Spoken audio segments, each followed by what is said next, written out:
It has been a custom in the Catholic Church to the idea of popes dying in the office, which indeed follows the election of a new pope. This raises a question that, why the pope remains in authority until death, regardless their health conditions, notably Pope Francis, who is hospitalized.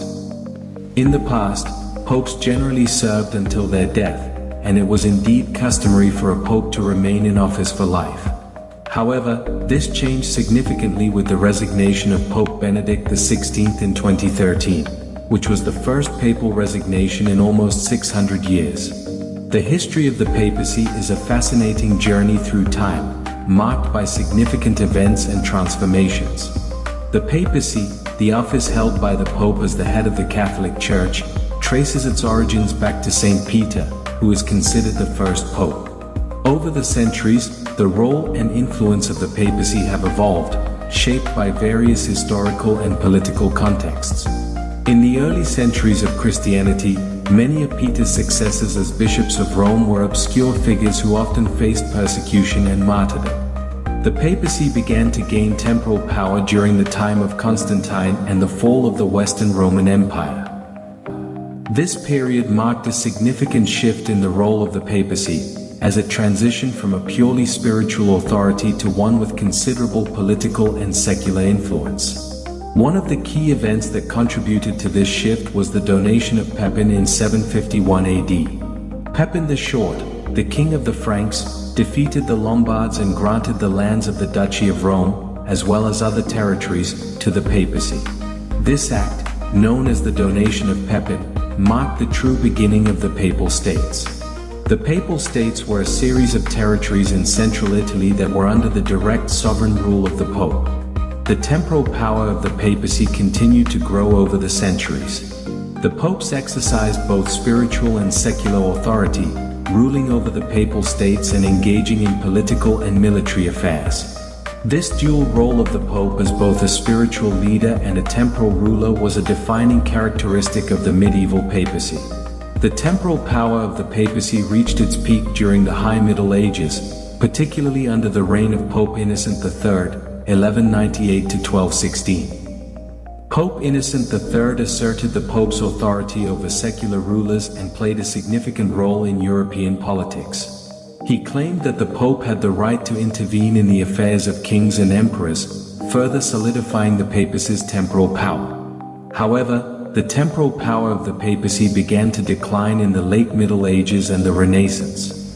The rise of powerful nation-states and the Protestant Reformation challenged the authority of the Pope. The Papal States continued to exist until 1870, when they were annexed by the Kingdom of Italy.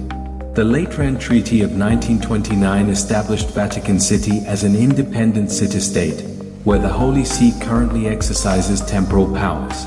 Certainly, the tradition of lifelong service for the Pope is deeply rooted in the Catholic Church's history and teachings.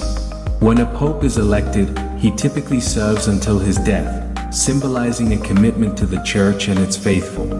This tradition underscores the Pope's role as a spiritual leader who dedicates his life to guiding the Catholic community.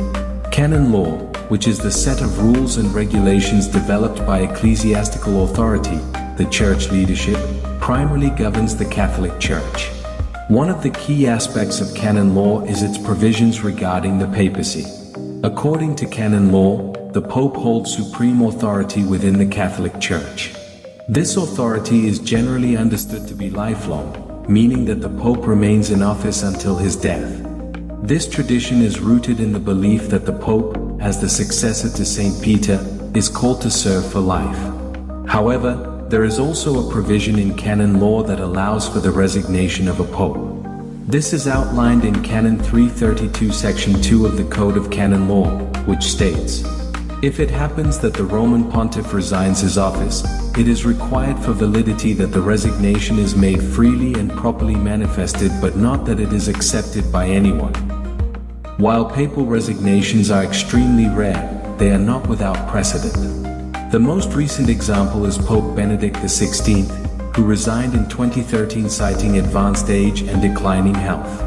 His resignation was the first in nearly 600 years, the previous being Pope Gregory XII in 1415. As such, the Pope's tenure follows what is written in the canon law. This is different from the diocesan bishops. The Pope's tenure duration is traditionally for life, meaning they hold their position until they pass away or decide to resign, as was the case with Pope Benedict XVI in 2013. The Pope is elected by the College of Cardinals during a conclave, and his role includes being the spiritual leader of the worldwide Catholic Church and the sovereign of the Vatican City-State. His responsibilities involve guiding the Church in matters of faith and morals, appointing bishops, and representing the Church globally. On the other hand, Catholic bishops typically serve until the age of 75, at which point they are required to submit their resignation to the Pope. The Pope can then either accept the resignation immediately or request the bishop to continue serving for a longer period. Bishops are appointed by the Pope, often after consultation with local clergy and members of the Church. Their role is to oversee the administration of dioceses, which are regional districts of the Catholic Church, ensuring the spiritual and administrative well-being of their dioceses, including overseeing parishes, clergy, and laypeople.